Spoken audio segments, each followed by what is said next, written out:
வணக்கம் ஃபேமிலிஸு. நான் உங்கள் இருமதி பந்தலராஜா ஃபேமிலிஸு. சிவானி படம் வந்து நேற்று ரிலீஸ் ஆணுச்சு, பராசக்தி படம். அதுக்கு போயிருந்தேன் ஃபேமிலிஸு. பார்த்தாங்கன்னா 10:30 மணி ஷோ ஃபேமிலிஸு. 10ஆந்தேதி தான் ரிலீஸா, அதனால் எல்லா தேட்டர்லேயும் வந்து ஹவுஸ்ஃபுல்லு அப்படின்னு சொன்னாங்க ஃபேமிலிஸு. அதனால் டிக்கெட்டு கிடைக்குமா கிடைக்காதா அப்படின்னு சொல்லிட்டு எனக்கு ஒரு டவுட்டு ஃபேமிலிஸு. சரி ஆன்லைனில் புக் பண்ணிடுவோம் அப்படின்னு சொல்லிட்டு ஆன்லைனில் போய் பார்த்தேன் ஃபேமிலிஸு. பார்த்தீங்கன்னா வச்சுங்களேன், அப்படியே தேட்டர் எம்டியாக தான் கிடந்துச்சு ஃபேமிலிஸு. சரி அப்புறம் நம்ம எதுக்கு ஆன்லைனில் புக் பண்ணி அதுக்கு ஒரு 20 ரூபா கொடுக்கணும், அந்த 20 ரூபாயை எடுத்துகிட்டு தேட்டருக்கு போனோம்னா பாப்கார்னாவது வாங்கி திங்கலாம்ல அப்படின்னு சொல்லிட்டு நேராக தேட்டருக்கு போயிட்டேன் ஃபேமிலிஸு. 10:10க்கெலாம் போயிட்டேன் ஃபேமிலிஸு. உள்ளே போனோன்னா நான் தான் முதல்ல டிக்கெட் வாங்கினேன் ஃபேமிலிஸு. ஏன்னா ஆன்லைன் டிக்கெட்டில் ஒரு 10 பேர் புக் பண்ணியிருந்தாங்க ஃபேமிலிஸு. டிக்கெட் வாங்கினதில் நான் தான் ஃபஸ்ட்டு ஆளுவா ஃபேமிலிஸு. வாங்கினோன்னே தேட்டருக்கு அந்த கதவுக்கிட்ட யாருமே இல்லை ஃபேமிலிஸு. நான் பாட்டு டபக்குன்னு உள்ளே நுழைஞ்சிட்டேன் ஃபேமிலிஸு. நுழைஞ்சோடனே இழுத்து போட்டாங்க ஃபேமிலிஸு.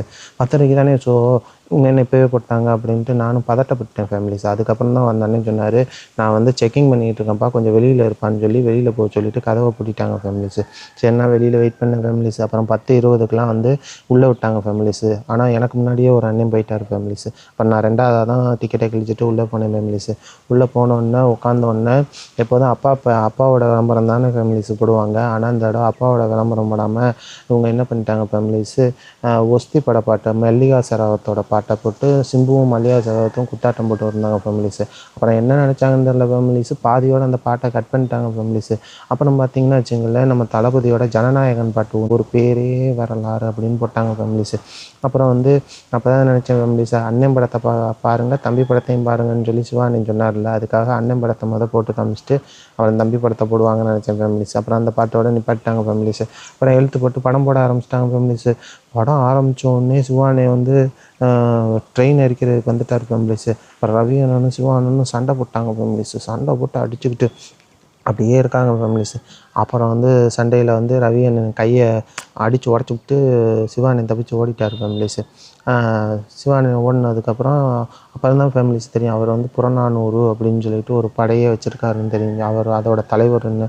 அதுக்கப்புறம் பார்த்தீங்கன்னா அந்த சண்டையில் வந்து அவங்க ஃப்ரெண்டு ஒருத்தர் அந்த ரயிலுக்குள்ளே செத்து போயிடுறாரு ஃபேமிலிஸு. அதனால் இனிமேல் இந்த போராட்டம்லாம் நம்ம பண்ணக்கூடாது அப்படின்ட்டு திருந்தி சிவானி என்ன பண்ணுறாரு அப்படின்னு சொல்லிட்டு வேலைக்கு போயிடுறாரு ஃபேமிலிஸு. அப்புறம் எல்லோரும் வேலைக்கு போயிடுறாங்க. அந்த புறநானூறு படை ஃபுல்லாக அப்படியே நம்ம அந்த துப்பாக்கி படத்தில் வரும் ஃபேமிலிஸு, அது என்ன ஃபேமிலிஸு, ஸ்லீப்பர் செல்லு அது மாதிரி இருந்துடுறாங்க ஃபேமிலிஸு. சரின்னு சொல்லிவிட்டு இங்கிட்டு பார்த்தா சிவானன் தம்பி இருக்கார்ல அதர்வா, அவர் என்ன பண்ணுறாரு, இந்த போராட்டத்தெல்லாம் பண்ணிக்கிட்டு இருக்காரு ஃபேமிலிஸு. அவர் போராட்டம்லாம் பண்ணுறாரு. ஆனால் அண்ணன் வந்து புறநானூறு தலைவர்லாம் அவருக்கு தெரியாது ஃபேமிலிஸு. அப்படியே போயிட்டுருக்கு ஃபேமிலிஸு. அப்புறம் வந்து சிவானி லவ் பண்ணுறாரு, அதை பண்ணுறாரு, இதை பண்ணுறாருன்னு கொஞ்சம் அருமையாக தான் ஃபேமிலிஸு போணுச்சு. போயிட்டுருக்கும்போது என்ன ஆகுதுன்னா, அதர்வா வந்து ஒரு பெரிய போராட்டத்தை பண்ணுறாரு ஃபேமிலிஸு. கருப்பு கொடி காட்டுற போராட்டம். கருப்பு கொடி காட்டுற போராட்டத்தை பண்ணலாம் அப்படின்ட்டு நம்ம அண்ணாலாம் வராரு ஃபேமிலிஸு. அண்ணா வராரு, தலைவர் வராரு, எல்லாம் வராரு ஃபேமிலிஸு. அப்போ தலைவரை காட்டுறாங்க ஃபேமிலிஸு. தலைவரை வந்து பெரிய மாசாக காட்ட போகிறாங்கன்னு நினச்சேன் ஃபேமிலிஸு. ரவி என்னை வந்து என்ன பண்ண போகிறீங்க அப்படின்னு கேட்டோடனே சொல்ல மாட்டேன் அப்படின்னு நிற்கிறாரு ஃபேமிலிஸு. சொன்னோடனே டக்குன்னு போய் அச்சடிக்கிற சீட்டை எடுத்து பார்த்துட்டாரு ஃபேமிலிஸு ரவியனை.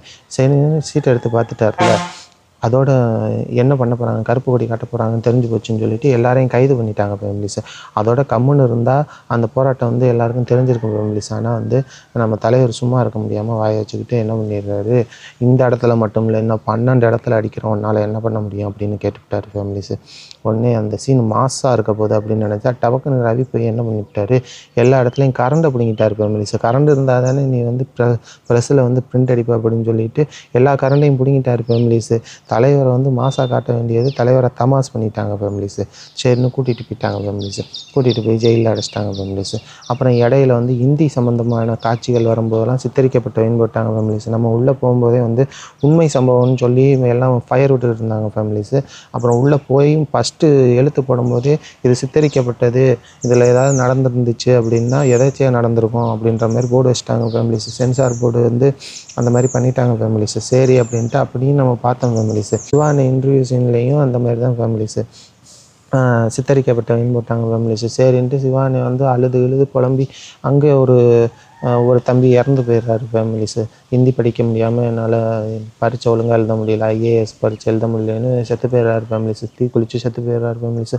அதை பார்த்தோன்னே சிவானனுக்கு ஒரு மாதிரி ஆயிடுச்சு ஃபேமிலிஸு. அதர்வா வந்து இந்த போராட்டம் பண்ண போகிறாருல ஃபேமிலிஸு. உடனே அதை பண்ணக்கூடாதுன்னு காலை ஒடிச்சிட்டு தான் ஃபேமிலிஸ் வந்து அந்த இன்டர்வியூக்கே வந்திருப்பார். ஆனால் வந்து அதையும் நொண்டிக்கிட்டே போய் போராட்டம் நடத்த போவார் ஃபேமிலிஸு. அப்போ என்ன பண்ணுவார், அதர்வாவை எல்லாம் பிடிச்சிருவாங்க ஃபேமிலிஸ். அந்த போராட்ட இடத்துல பிடிச்சி கொல்ல போவாங்க ஃபேமிலிஸ். உடனே அங்கே இருந்து ஒரு பாட்டில் வந்து அடிக்கும் ஃபேமிலிஸு. அடித்த உடனே சிவானை மேலே நிற்பார் ஃபேமிலிஸு. அது வரைக்கும் அப்படியே கழுத்தை அறுத்துக்கிட்டு இருந்த கதை அப்படியே ஒரு ஹைப் ஆகி நம்ம அப்படியே கூஸ் பம்பாக அனுப்பிச்சு ஃபேமிலிஸு. இனிமேல் கத்த தீ பிடிக்க போதுடா அப்படின்னு நம்ம நினைக்கும்போது சண்டையெல்லாம் மாசாக இருந்துச்சு ஃபேமிலிஸ். அடித்து சண்டையெல்லாம் போட்டு தம்பி கொளுத்துறா அப்படின்னு சொல்லி எல்லாரையும் அடித்து போட்டு எல்லாம் பண்ணிட்டாங்க ஃபேமிலிஸு.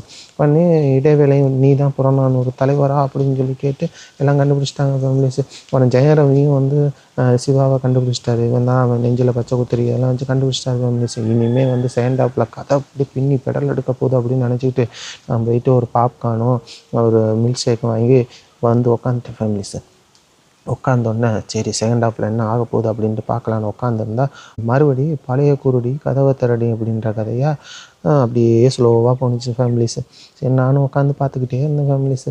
அப்புறம் சிவானனை பிடிக்கிறாங்க, அதர்வாவை சுட்டு கொண்டுட்டாங்க. சிவானனை வந்து பிடிச்சி ஜெயிலில் போட்டு டார்ச்சர் பண்ணுறாங்க ஃபேமிலிஸு. சிவானி அங்கேருந்து தப்பிச்சு போய் மேலே வந்து இந்திரா காந்தியை சந்தித்து அது இந்திரா காந்தியை சந்திக்கிறதுக்கு சில சம்பவம்லாம் பண்ணி சந்தித்து அவர் வந்து இந்திரா காந்திகிட்ட பேசி கையெழுத்து இயக்கம்லாம் போடலாம் அப்படின்னு சொல்லி சம்மதம் வாங்கி வந்துட்டார் ஃபேமிலிஸு. வந்தோன்னே அதில் ஒரு காட்சி ஃபேமிலிஸு, நம்ம அண்ணா வராரு ஃபேமிலிஸு. அண்ணா ஜெயிலில் இருக்கார். அண்ணாக்கிட்ட போய் கேட்குறாங்க, மிஸ்டர் அண்ணா இதுக்கு பின்னாடி நீங்கள் தான் இருக்கீங்களா அப்படின்னு அவர் இங்கிலீஷில் கேட்குறாரு ஃபேமிலிஸு. உடனே அண்ணா வேறு சொல்கிறாரு ஃபேமிலிஸு, ஒன்று வந்து ஆமான்னு சொல்லணும் ஃபேமிலிஸு, இல்லைன்னா இல்லைன்னு சொல்லணும் ஃபேமிலிஸு. அப்போ அதானே ஃபேமிலிஸு உலக வழக்கம். ஏன்னா இதுக்கு எனக்கு சம்மந்தம் இல்லைப்பா, ஆனால் அவன் பண்ணியிருக்கானா நல்ல விஷயந்தான் அப்படின்னு சொல்லி டீசெண்டாக ஒதுங்கியிருக்கணும் ஃபேமிலிஸு. ஏன்னா இதுக்கு நம்மளுக்கு சம்மந்தம் கிடையாது, அவன் கஷ்டப்பட்டு பண்ணியிருக்கான் அப்படின்னு சொல்லிட்டு இது பண்ணணும்ல ஃபேமிலிஸு. ஆனால் அவர் என்ன சொல்கிறாரு தெரியுமா ஃபேமிலிஸு, இதுக்கு பின்னாடி நான் இல்லை, ஆனால் அதை செஞ்சவன் என் தம்பி அப்படின்னு சொல்லி ஒரு ஸ்டிக்கரை ஒட்டி விட்டுறாரு ஃபேமிலிஸு. ஆக மொத்தம் இந்த ஸ்டிக்கர் ஒட்டுற பழக்கம் வந்து இப்போ நேற்று இல்லை ஃபேமிலிஸு, 1960 காலத்தில் இருந்திருக்கு ஃபேமிலிஸு. சரின்னு சொல்லிவிட்டு அப்படியே கதை போய்கிட்டுருக்கு ஃபேமிலிஸு. போனோடனே கையெழுத்தெல்லாம் வாங்கி அந்த கையெழுத்தை கொடுக்க விடாமல் ஜெயன் ரவி நிறையா பிரச்சனை பண்ணுறாரு ஃபேமிலிஸு. இதில் மெயின் வில்லன் ஜெயன் ரவி இல்லை ஃபேமிலிஸு, ரவி இல்லை ஃபேமிலிஸு. மெயின் வில்லனே வந்து காங்கிரஸ் தான் ஃபேமிலிஸு. பார்த்தீங்கன்னா இந்த கிளைமேக்ஸில் பொள்ளாச்சி சம்பவம் துப்பாக்கி சுட்டை வச்சு எடுத்திருக்காங்க ஃபேமிலிஸு. அது வரைக்கும் அருமையாக இருந்தது. அந்த இன்டர்வல் பிளாக் சொன்னேன்ல ஃபேமிலிஸு, அதுக்கப்புறம் நம்மளை வந்து அப்படியே நிமிர்ந்து உட்கார வைக்கிறது இந்த பொள்ளாச்சி துப்பாக்கி சூடு தான் ஃபேமிலிஸு. அப்படியே நம்ம கண் கலங்குது, கை பொட்டைக்குது. நீங்கள் பண்ணுறதெல்லாம் இந்த பண்ணுற அநியாயத்தெல்லாம் பார்க்கும்போது நம்மளுக்கு ரொம்ப இதாகிடுச்சு ஃபேமிலிஸு. அப்படியே அப்படியே கண்ணீராக ஊற்றுது. எவ்வளோ கஷ்டப்பட்டுருக்காங்க, எத்தனை பேர் உயிர் தியாகம் பண்ணியிருக்காங்க அப்படின்னு நினைக்கும்போது ரொம்ப பாவமாக இருந்துச்சு ஃபேமிலிஸு. ஒரு கை குழந்தையோடு ஒரு அம்மாவெல்லாம் சுட்டுக் கொள்கிறாங்க ஃபேமிலிஸ். இவ்வளோ கொடூரமான ஆட்சியை வந்து இந்த காங்கிரஸ் நடத்தியிருக்கு அப்படின்னு நினைக்கும்போது நம்மளுக்கு வந்து காங்கிரஸ் மேலே இன்னும் வெறுப்பு வருது ஃபேமிலிஸு. அந்த பொள்ளாச்சி சம்பவத்தை தைரியமாக சொன்னதுக்கு டைரக்டர் வந்து நல்லா பாராட்டலாம் ஃபேமிலிஸு.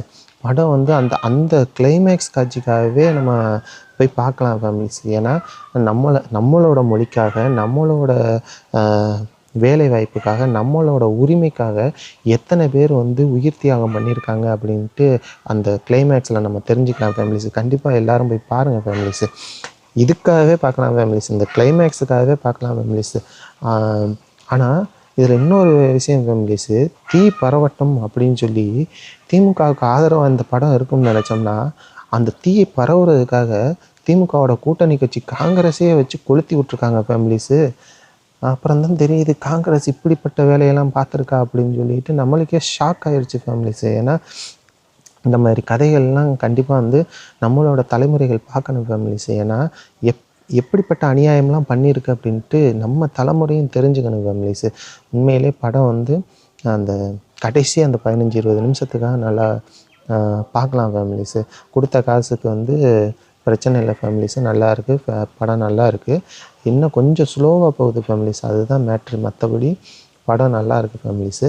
கண்டிப்பாக நீங்கள் வந்து குடும்பத்தோடு போய் பார்க்கலாம். உங்களுக்கு குழந்தை இருந்துச்சுன்னா குழந்தைய கூப்பிட்டு போய் காமிங்க. இந்த மாதிரி நம்மளோட மொழிக்காக எத்தனை பேர் உயிர் தியாகம் பண்ணியிருக்காங்க அப்படின்ட்டு காமிங்க ஃபேமிலிஸு.